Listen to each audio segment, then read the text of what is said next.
ओम शांति। तो आज के मुरली का शीर्षक है बेहद का वैरागी, त्यागी और सेवाधारी विश्व महाराजन कौन बन सकता है। बेहद का वैरागी, त्यागी और सेवाधारी ही विश्व महाराजन। हाँ, तो मुरली चली है 27/9/1975 को, 29/9/1975। बाबा कहते हैं, मनुष्य आत्माओं को लाइट और माइट देने वाले विश्व महाराजन की श्रेष्ठ प्रारब्ध प्राप्त कराने वाले, नज़र से बच्चों को निहाल कराने वाले, धर्मराजपुरी की सजाओं से बचाने वाले कौन है? बाबा बोल रहे हैं, अपनी ही महिमा कर रहे हैं बच्चों के लिए कि मैं कैसा हूँ और तुमसे कौन बात कर रहा है। हाँ, तो फिर से रिपीट करती हूँ बाबा की महिमा। मनुष्य आत्माओं को लाइट और माइट देने वाले, विश्व महाराजन के श्रेष्ठ प्रारब्ध प्राप्त कराने वाले, नज़र से निहाल कराने वाले, धर्मराजपुरी की सजाओं से बचाने वाले, पुरुषार्थ कराने वाले, विश्व कल्याणी परमात्मा शिव बाबा बोले, रूह का रूहानी मिलन, रूह माना आत्मा, रूह का रूहानी मिलन वाणी द्वारा होता है ना, या वाणी से परे रूहानी मिलन होता है। अंतिम स्टेज वाणी से परे 1 सेकंड में रूहानी नज़र की झलक से होती है। यह जो गाया हुआ है ना कि झलक दिखा दो भगवन, वह नयनों द्वारा मस्तक मणि का गायन है। अंतिम समय नज़र से निहाल करने का ही गायन है। आप हर एक लाइट हाउस और माइट हाउस की स्थिति में होंगे ना, तो हर एक स्थान पर आपकी लाइट माइट फैलेगी। तो जितनी बाबा की याद है उतने आपके वाइब्रेशंस, आपके स्पंदन सेवा करेंगे। तो बाबा कहते हैं, आप हर एक लाइट हाउस और माइट हाउस स्थिति में होंगे तो एक स्थान पर स्थित होते हुए भी विश्व के चारों ओर अपनी लाइट और माइट देने का कर्तव्य करते रहेंगे, करेंगे ना। इसमें भी विश्व महाराजन बनने वाले लाइट और माइट हाउस ही होंगे, माना सदा स्मृति स्वरूप ही होंगे, बाबा को भूलेंगे नहीं। राजपद पाने वाले में भी, फिर राजपद वालों की बात बता रहे हैं, राजपद पाने वालों के संपर्क में आने वाले साहूकार और प्रजा लाइट हाउस स्थिति नहीं होगी, बल्कि लाइट स्वरूप होंगे, लेकिन लाइट हाउस माइट हाउस नहीं बनेंगे। वो कौन होंगे? साहूकार और प्रजा होगी दरबार में। फिर बाबा बोले, लाइट और माइट हाउस दोनों में क्या अंतर है? विश्व महाराजन बनने वाली आत्मा के लिए जब तक विश्व सेवा नहीं बने, जब तक विश्व सेवक नहीं बने, तब तक विश्व महाराजन कैसे बन सकते हो? तो विश्व पहले अपनी स्थिति से ही वाइब्रेशन स्पंदने फैलानी है ना।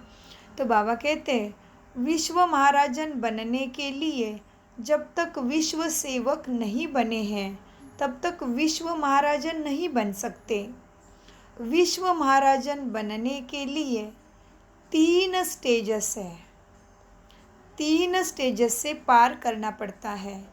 पहला स्टेज 1 सेकंड में बेहद का त्यागी। पहला स्टेज क्या होगा? 1 सेकंड में बेहद का त्यागी।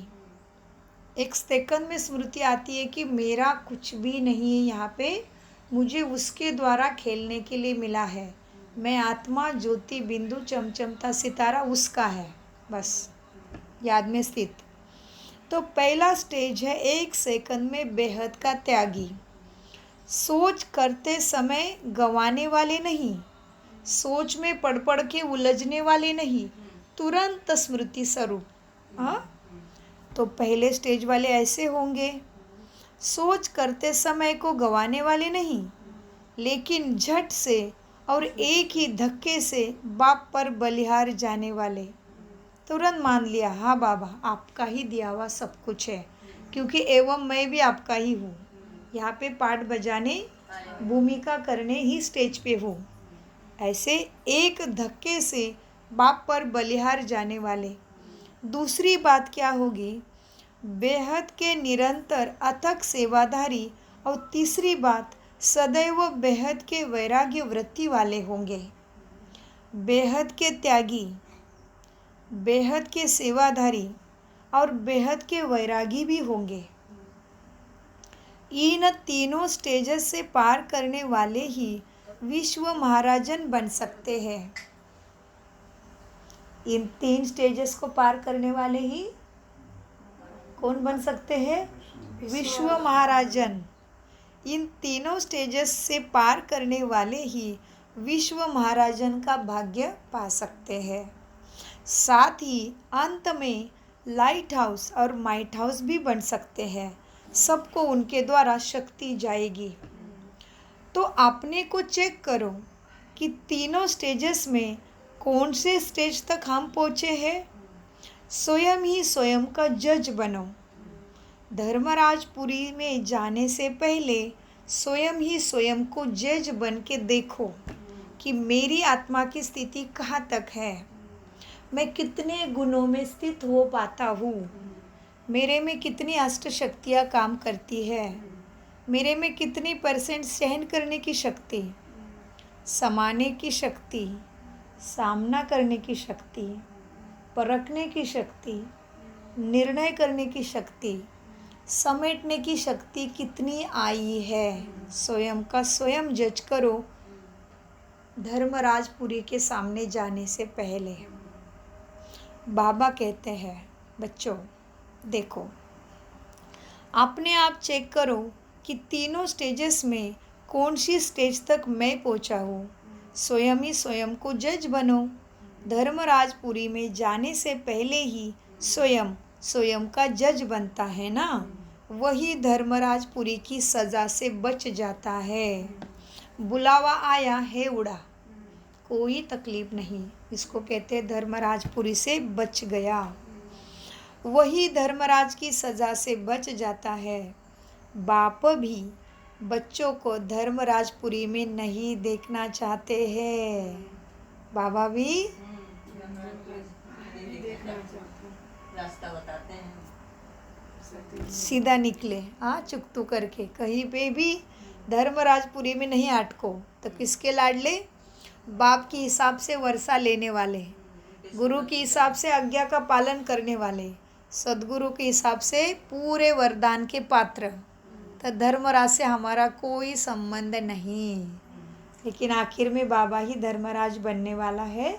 धर्म माना धारणा, धर्म माना जो स्वधर्म में टिका, उसको धर्मराजपुरी में खड़ा रहने की आवश्यकता नहीं। तो बाबा कहते धर्मराजपुरी में जाने से पहले जो स्वयं स्वयं का जज बनता है, वही धर्मराज की पुरी से बच जाता है।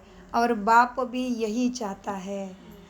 बाप भी बच्चों को धर्मराजपुरी में देखना नहीं चाहते हैं, धर्मराजपुरी की सज़ा से। तो धर्मराज माना जैसे प्रिंसिपल आंटी जी सिखाते टाइम जी टीचर अच्छे से सिखाएगी, प्यार से सिखाएगी, थोड़ी सी ना सज़ा दे के भी सिखाएगी, लेकिन सिखाने के रोल में टीचर। लेकिन जब क्वेश्चन पेपर आएगा तभी एग्जामिनर, फिर कोई सिखाएगी नहीं, कुछ नहीं, पूरा रूल को फॉलो करेगी। कॉपी कर दिया तो निकाल क्लास से बाहर, पेपर निकाल के लेगी। ये हो गया स्थूल शिक्षक की कायदा। वैसे ही बाबा का कायदा, सतगुरु बन के भी प्यार करेगा, वरदान भी देगा, वर भी देगा, आशीर्वाद भी देगा, माफ़ी भी देगा, लेकिन उसका बाप का रोल, गुरु का रोल, सदगुरु का रोल पूरा होने से वो बनेगा जज, एग्जामिनर माना धर्मराज। तो बाबा कहते हैं मीठे बच्चों, तो धर्मराजपुरी से बचने के लिए सहज उपाय जानते हो ना? हाँ, सहज उपाय जानते हो कौन सा है? अज्ञान काल में भी कहावत है कि सोच समझकर काम करो। अज्ञान काल माना आत्मा का ज्ञान नहीं था, सत्य असत्य का परिचय नहीं था, तभी भी कहते थे कहावत कि सोच समझकर काम करो। पहले सोचो फिर करो, और पहले सोचो फिर बोलो। अगर सोच समझकर कर्म करेंगे तो व्यर्थ कर्म के बजाय हर कर्म समर्थ होगा, तो कर्म कुटना नहीं पड़ेगा। कर्म के पहले सोच अर्थात संकल्प उत्पन्न होता है ना, यह संकल्प ही सारे कर्मों का बीज है। अगर बीज अर्थात संकल्प पावरफुल हुए तो वाणी और कर्म स्वतः ही पावरफुल होती है। इसलिए वर्तमान समय के पुरुषार्थ में हर संकल्प को पावरफुल बनाना है। क्या करना है वर्तमान में? जी, अंडरलाइन वाला महावाक्य। इसलिए वर्तमान समय के पुरुषार्थ में हर संकल्प को पावरफुल बनाना है। संकल्प ही जीवन का श्रेष्ठ खजाना है। जैसे खजाने द्वारा चाहे जो चाहे जितना चाहे उतना प्राप्त कर सकते हो ना, जैसे खजाने द्वारा जो चाहे जितना चाहे उतना प्राप्त कर सकते हैं, वैसे ही श्रेष्ठ संकल्प द्वारा माना बाबा की शिक्षा के द्वारा, वैसे ही श्रेष्ठ संकल्प द्वारा ही सदा काल ही श्रेष्ठ प्रारब्ध भी पा सकते हो। सदैव यह छोटा सा स्लोगन स्मृति में रखो। क्या है स्लोगन? सोच समझकर करना है, बोलना है, देखना भी है और सोचना भी है। सोच समझकर करना और बोलना, यही स्लोगन याद रखो, तभी ही सदा काल के लिए श्रेष्ठ जीवन बन सकेगी और धर्मराज की पुरी से भी बच सकेंगे। जैसे जज का कार्य क्या होता है? सोच समझकर जजमेंट निर्णय देना। हर संकल्प में अपना जस्टिस बनो, हर संकल्प में अपना ही जज बनो, जस्टिस बनो। इससे तो स्वर्ग में भी विश्व महाराजन का श्रेष्ठ पद प्राप्त कर सकेंगे और इस कलयुग में माना संगम में भी सुख शांति और बाबा का शक्ति का अनुभव कर सकेंगे।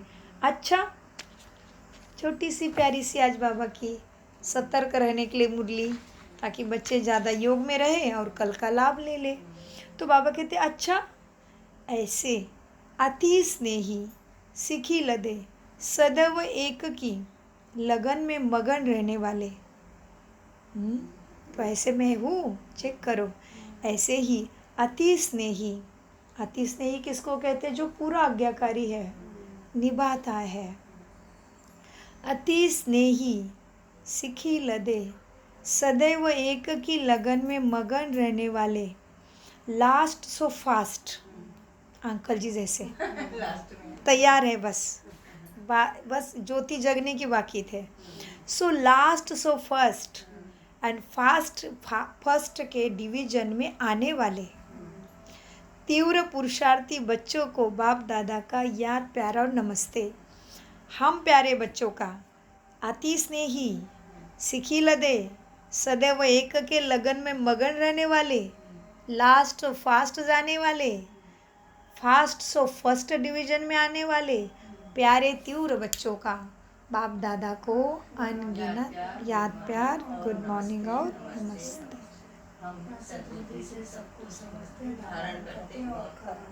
इसीलिए मुरली का सार है, नंबर 1, विश्व महाराजन बनने के लिए 3 स्टेजेस को पार करना पड़ता है। 1 सेकंड में बेहद के त्यागी। पहले तो जो माया का जाल है ना, कर्तव्य कर्मों के लिए उधर अवेलेबल है, लेकिन यहाँ से उधर। इसीलिए बाबा कहते हैं विश्व महाराजन बनने के लिए 3 स्टेजेस को पार करना पड़ता है। 1 सेकंड में बेहद के त्यागी, बेहद के निरंतर अथक सेवाधारी भी और बेहद के वैराग्य व्रती भी। दूसरा सार है विश्व महाराजन बनने वाले लाइट हाउस और माइट हाउस की स्थिति में स्थित होकर विश्व के चारों ओर लाइट और माइट देने का कर्तव्य करेंगे। कितनी बड़ी सेवा करेंगे। विश्व महाराजन बनने वाले लाइट हाउस और माइट हाउस की स्थिति में स्थित होकर विश्व के चारों ओर लाइट और माइट देने का कर्तव्य करेंगे, माना योगी रहेंगे हमेशा। नंबर 3 का सार, सदैव यह छोटा सा स्लोगन स्मृति में रखो कि सोच समझकर ही हर कार्य करना है और बोलना भी है, तब सदा काल के लिए श्रेष्ठ जीवन बन सकेगी और धर्मराजपुरी की सजाओं से भी बच सकेंगे। 4 नंबर की धारणा है, सार है, अंतिम समय नज़र से निहाल करने का गायन तुम्हारा ही है। तो अंतिम समय में तुम्हारी ऐसी स्थिति होगी अगर ये सारी बातें याद रखेंगे तो और उसको फॉलो करेंगे तो ऐसे मीठे प्यारे बाप दादा का अनगिनत पदम गुना शुक्रिया शुक्रिया शुक्रिया।